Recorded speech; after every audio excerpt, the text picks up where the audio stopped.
Welcome to Complex Analysis. This is second session on Cauchy theory. Today we shall prove Cauchy's theorem for star-shaped domains. And if time permits, we'll also give some applications of that.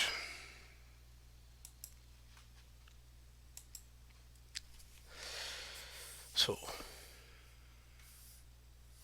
let me see whether I just screen shared. Yes. Okay. So, the first observation, you can call it a lemma, what we want to prove is the following.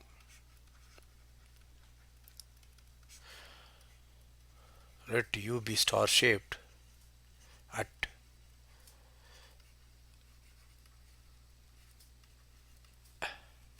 A, right? Then let F from U to C be holomorphic.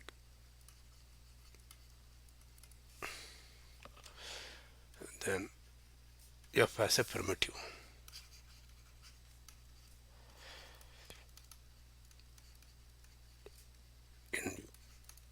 Okay, maybe I should call it a proposition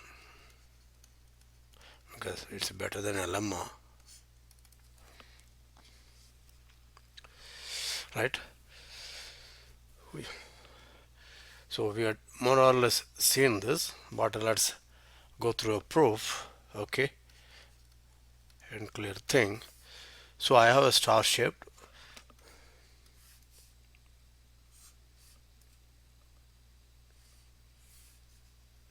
okay, this is my A, right?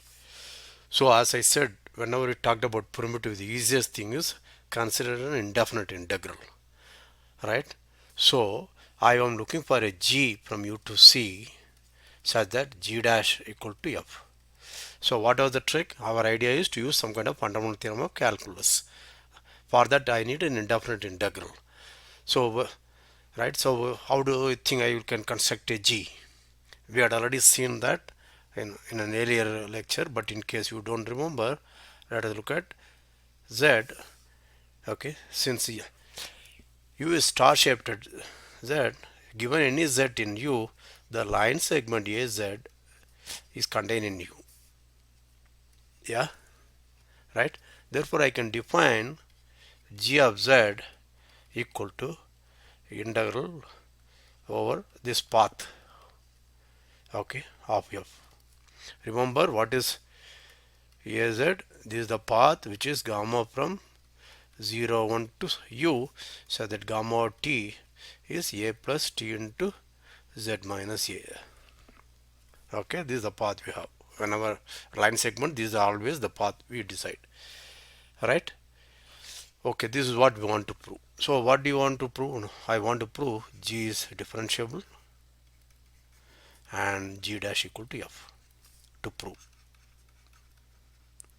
Okay, right? Now what does that mean? That means, so fix Z naught in U, right? Then what is that I have to look at? I have to look at G of Z minus G of Z naught by Z minus Z naught. Okay, whether it goes to F of Z naught. This is what I have to prove, right? For what Z? Remember Z naught in U is open, therefore there exists an R such that B Z naught R is contained in U. Therefore for every Z, this will make sense. Yeah. So again, let's look at a picture so that you may understand better. So think of this as Z naught. Okay. So this is my Z. Then I have A to Z naught and A to Z. Right. I will just put a slightly bigger picture so that we will understand. Okay. So this is the picture we have. Oh, there is already space. So this is my A. Okay, this is A to Z naught and this is A to Z. I'm just blocking, right? Then I have, what do I have? I have This is, so g of z minus g of z naught is going to be integral over f a to z minus integral of f over a to z naught, right? Okay, now where am I going to use star shaped domain? Okay, let us look at this triangle a z naught z. Okay, so a to z naught to z, z to a. This is a triangle, right? Now I want to say this triangle is contained in U. No, remember my triangle is solid triangle, that is the area enclosed by this boundary is also included. Okay, I want to know why. That is very clear because remember B z naught r is convex.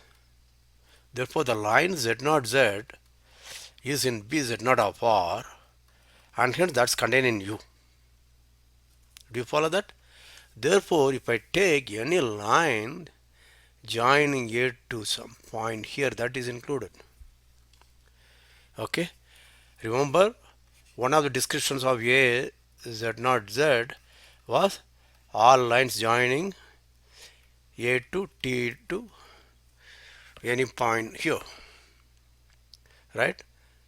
This is z2 z naught minus T into z minus z naught, right? Take a point here, this point is something like z naught plus T into z minus z naught, and let's look at this line, all this line, this is the description, right? Where 0 less than equal to s less than equal to 1, 0 less than equal to t less than equal to 1. In the last lecture on Cauchy, I explained that.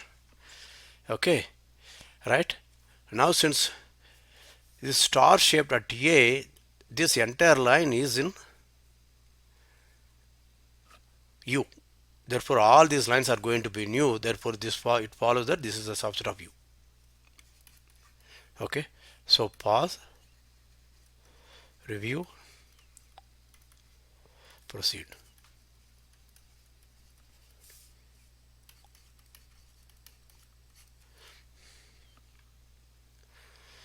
Yeah, right. Now the next thing is, now we can use Cauchy. So therefore if I look at that closed path A z naught z, this is a closed path in U such that the solid triangle A z naught z is contained in U. Therefore I can apply Cauchy. What did you say? Since f is holomorphic, integral of f over t, call this as t, is 0. Do you agree with that? Yeah, but what is this? This integral of f over t is nothing other than integral of f over a to z naught plus, I will not write f, okay, integral of z naught to z plus integral of z to a. Okay, this is equal to 0, right? Therefore, okay, therefore integral of a to z naught plus integral of z naught to z, okay, let me put an f now. Okay, this is equal to, okay, minus of integral z to a of f, but that is same as integral of f to a to z. Do you follow that? But what is this? This is your g of z naught, and this is your g of z. Therefore I have an expression for g of z minus g of z naught, that is equal to, yeah,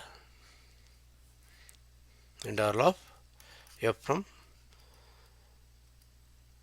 z naught to z. I hope I am writing it correctly, just make sure. Okay, right, there should not be any sign problem. Have you understood this? Yeah, CPRP. See, this is a place where you used two things. This why the domain is star shaped, because we wanted to use Cauchy-Gauss. If I want to use Cauchy-Gauss, what should I look for? I should look for a solid triangle. Okay, because okay, if I have now I have 3 points A, Z naught and Z. Okay, now what I want, the solid triangle spanned by these 3 points as vertices should be completely contained in U. I used star shapedness to prove that. Therefore, I can apply Cauchy-Gauss. Okay, please appreciate this. Okay, now therefore what we have is, okay, we have this, right? Next, what do I want to do? I want to prove g of z minus g of z naught by z minus z naught minus f of z naught. Okay, right? I want to show this goes to 0 as z goes to z naught. This is want to prove, right? Therefore, I have, again, if you remember, if you have gone through my lectures on fundamental theorem of calculus and real analysis, I told you a very important trick. Whenever I have this f of z naught I have to use, I can use it as f of z naught a to b kind of thing and divide by 1 by b minus a. Therefore, this will be f of z naught. Therefore, I can bring an integral. Okay, this is the trick which I introduced in fundamental theorem of calculus. Okay, the same trick I am going. Hi, there was a disturbance, and I forgot to, when I came back, I forgot to start recording. So let us again start. Now let me do screen sharing. I hope I am recording. Yeah. So what we found out was g of z minus g of z naught. Let us keep the picture. A z naught z and this. Therefore, this is equal to integral of z naught to z of f. Right? Okay. So what we want to do is this. We want to rewrite as integral of f z naught to z of f of w minus f of z naught plus f of z naught, where w of course is dw. Okay, so this is the arbitrary point of the path, right?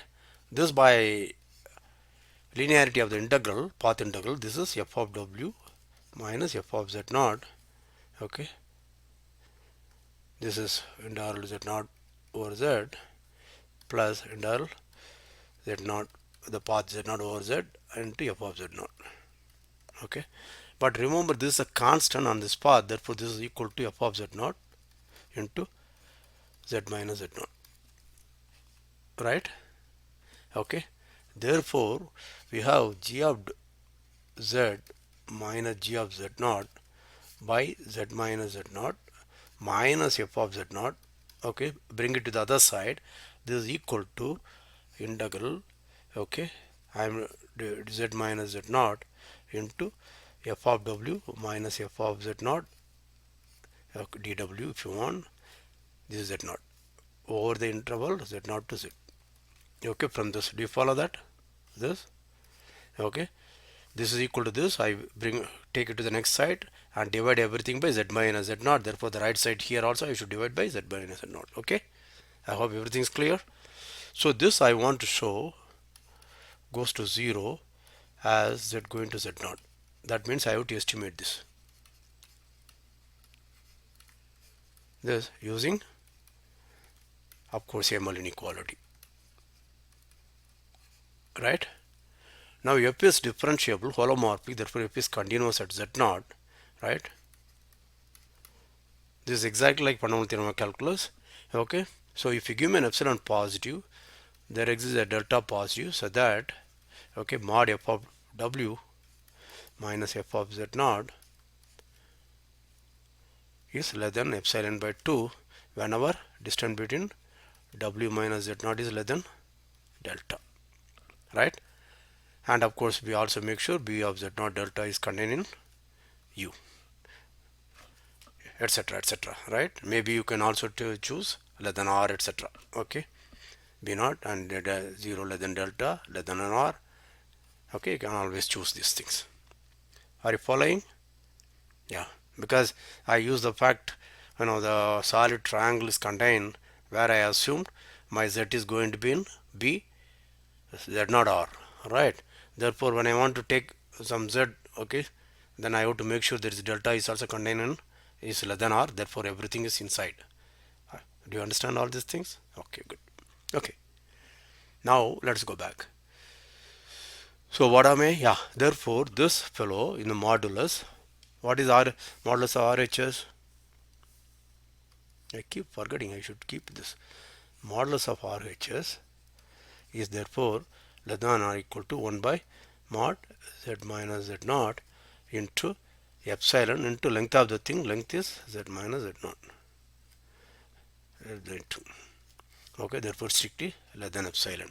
Therefore what is the I have proved?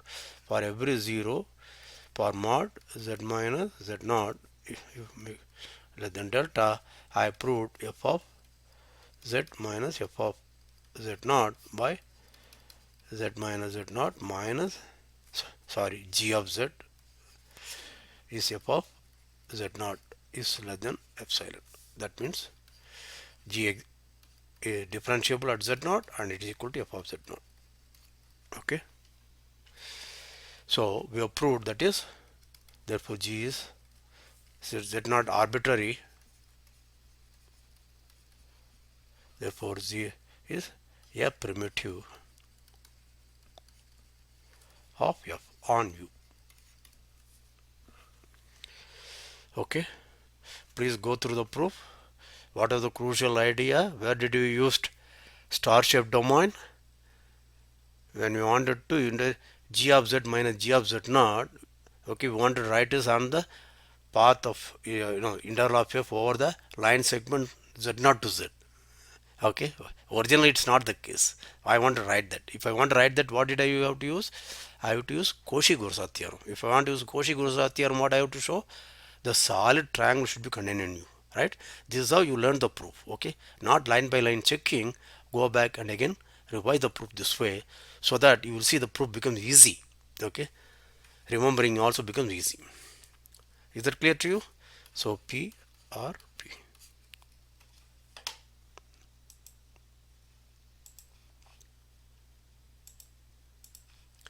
Okay, now so now let's come back. So this is Cauchy's theorem now.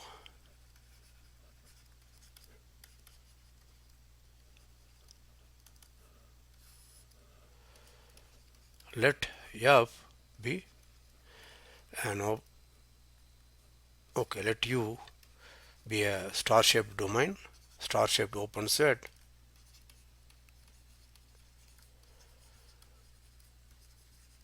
and C. Let f from U to C be holomorphic.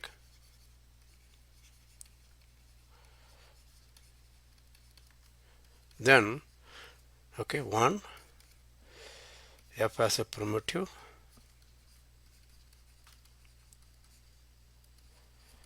in U, and 2 you integral of f over gamma is 0 for any closed path gamma in U, right? Now do you see the theorem is already proved? One is what just now we proved. Okay, if I have a star shaped thing, if it's holomorphic, it always has a primitive. But then we have seen whenever there is a primitive, then integral of that function, okay, if any continuous function has a primitive, remember that the 2 follows, because even if f is continuous and has a primitive, then integral of f over any closed path is 0. This is what we have already seen this. Okay, therefore for the holomorphic function, yeah, we know it has a primitive, therefore integral of f over gamma is 0. Okay, so the please pause, review, proceed.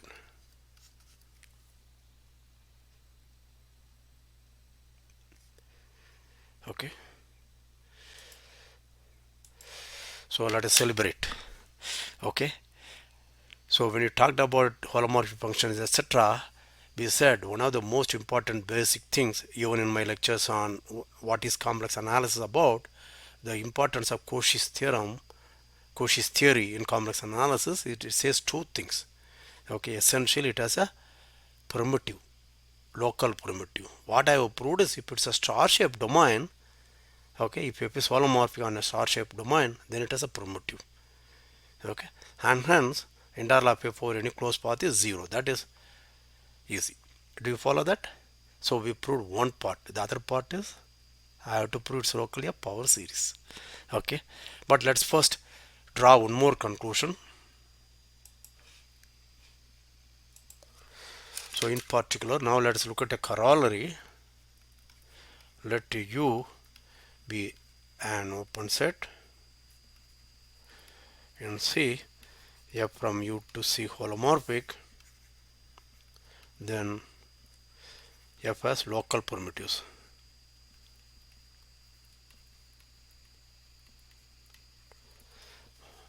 Okay, why? Suppose you start with any A in U, then there is an R positive, so that BAR is contained in U. Therefore, when I restrict F to U, this set called as B, okay, this is holomorphic, and B is convex and hence star shaped, right? Therefore, by the Cauchy's theorem, I know F as a primitive. There is a G from B to C, so that G is holomorphic and G dash equal to F. Okay, therefore locally, therefore G is a primitive of F on an open set B containing A. That's what we mean by saying F has local primitive. So we proved one of the cornerstones of Cauchy theory. If F is holomorphic, it has a local primitive. Okay, right. Hi, now since I seem to have another 10-15 minutes, okay, I will now give you a very beautiful application of Cauchy's theorem. Okay, let us do the screen sharing.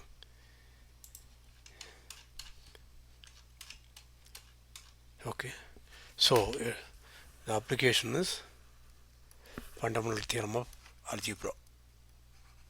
Let me see whether I have shared everything. This is a problem which I keep always doing something. Yeah.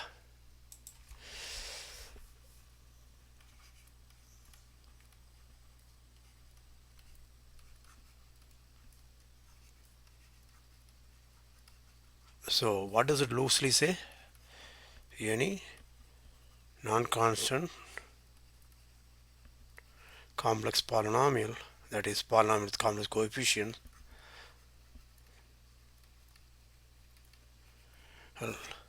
has a root in C, a root or a 0 in C. So what does it mean? Suppose I have a polynomial P of Z, let us say an z power n plus an minus 1 z power n minus 1 plus a naught with a an not equal to 0 and n is greater than or equal to 1. Okay, then there exists a C in C, so that P of C is 0, right?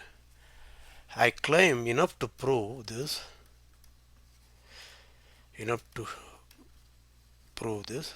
for a polynomial of the form f of z equal to z power n plus a n minus 1 z power n minus 1 etc. a 1 z plus a naught, right? Why?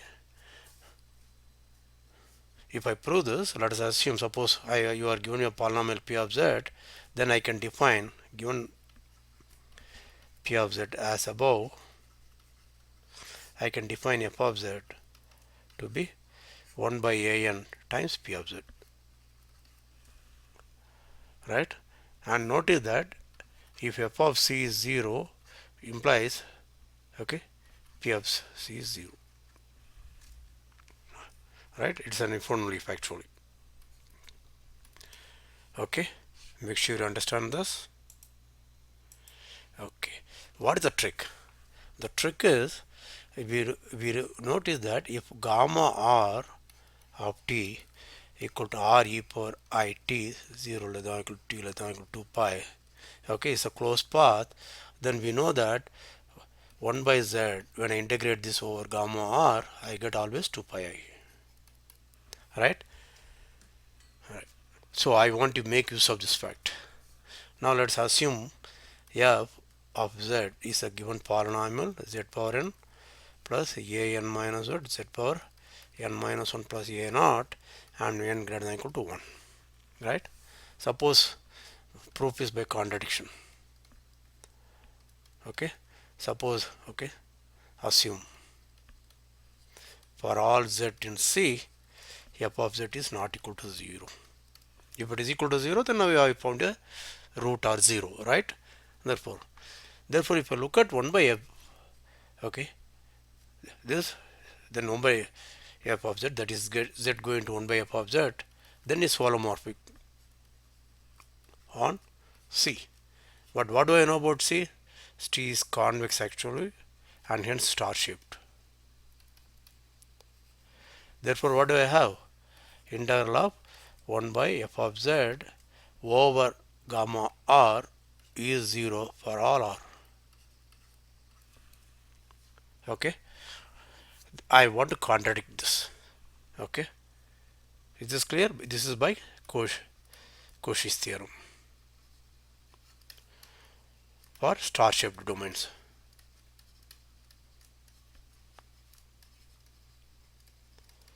Because this is entire and gamma r is closed, therefore it is 0, right?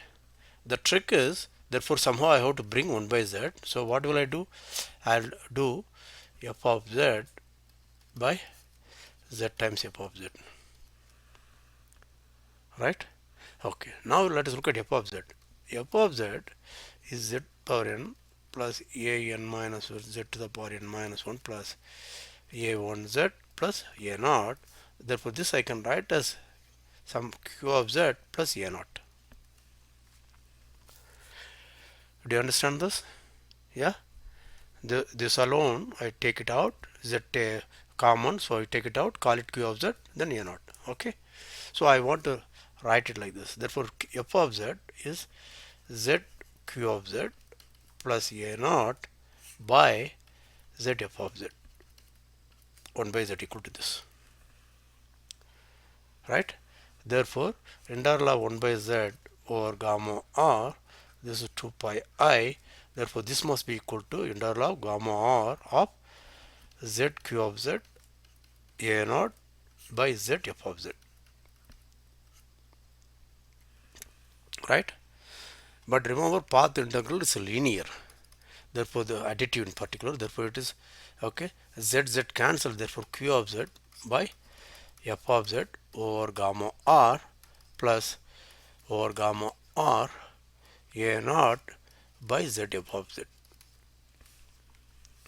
Now again for the same reason, okay, q by f, since f is non-vanishing, q by f is going to be holomorphic on the domain C, and therefore by Cauchy's theorem this integral is going to be 0.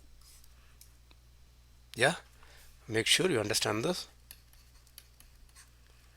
Therefore 2 pi I must be equal to 1 by a naught by z f of z for gamma r for every r positive. Okay, it's immaterial of which r I took, this is always a correct result.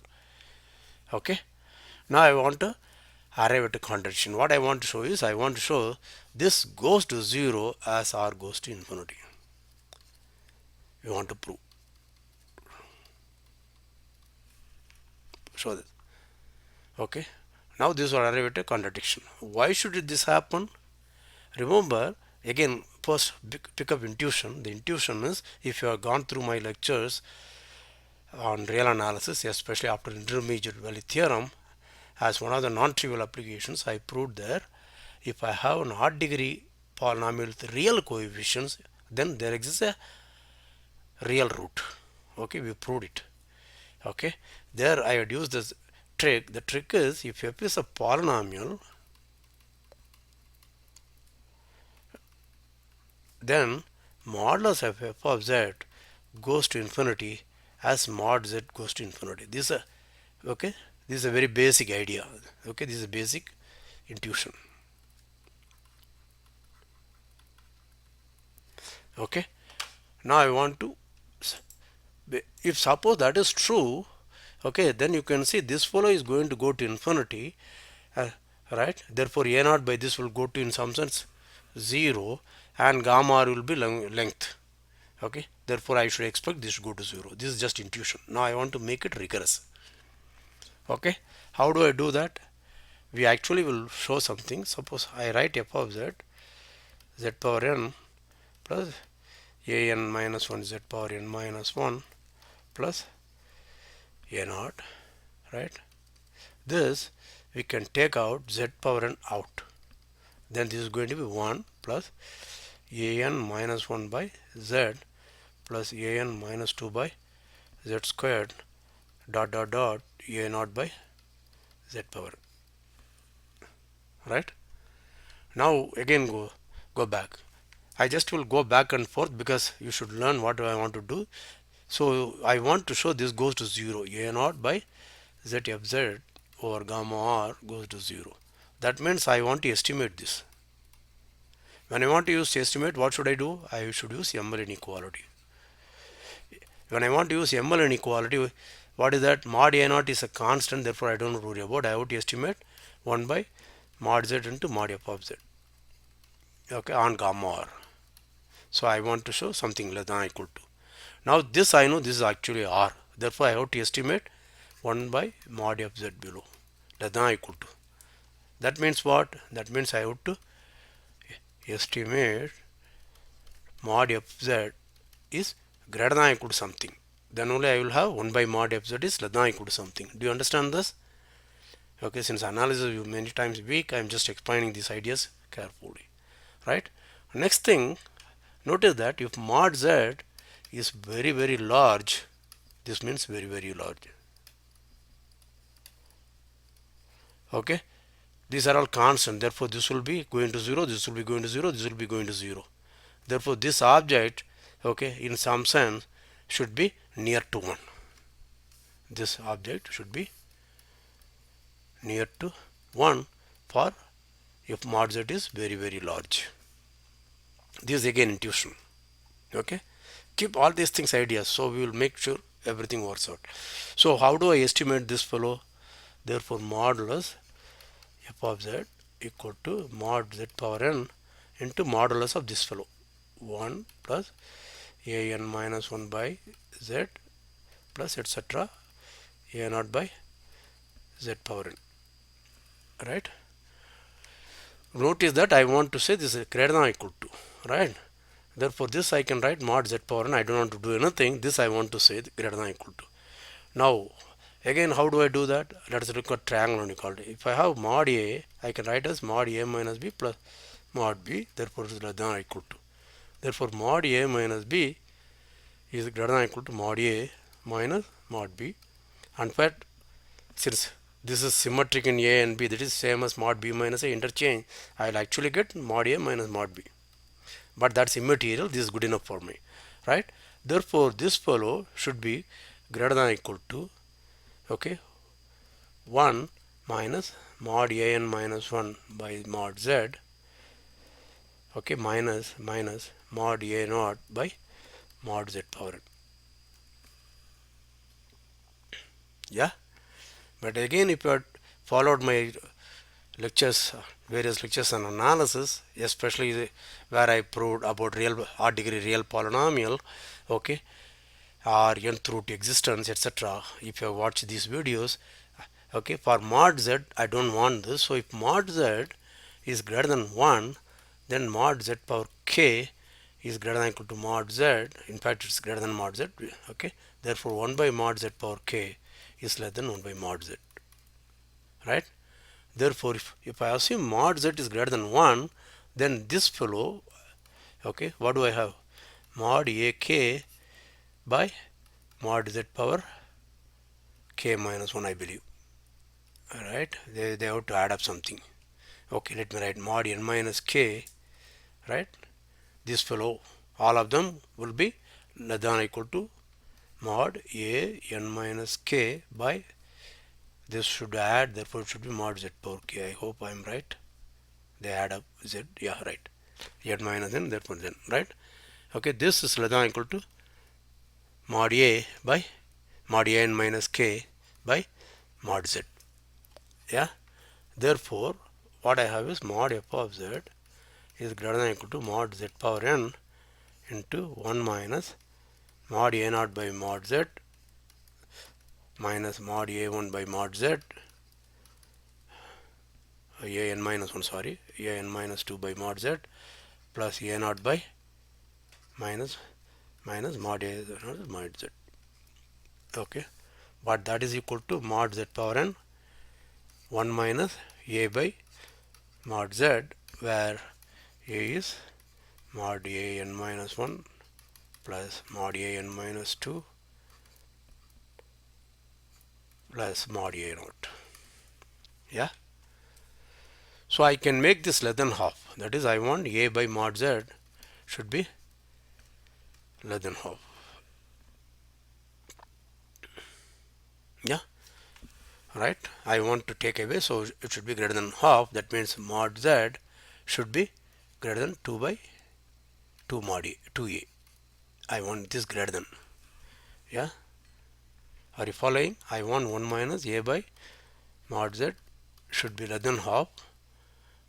That means half should be less than a by mod z. Okay, therefore mod a should be greater than 2a. Therefore, and mod z is also greater than 1.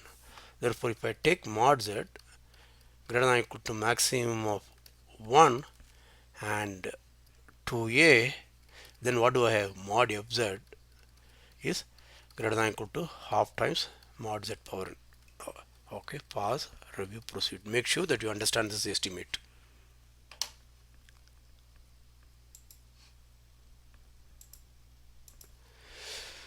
Therefore, let's go back to the integral.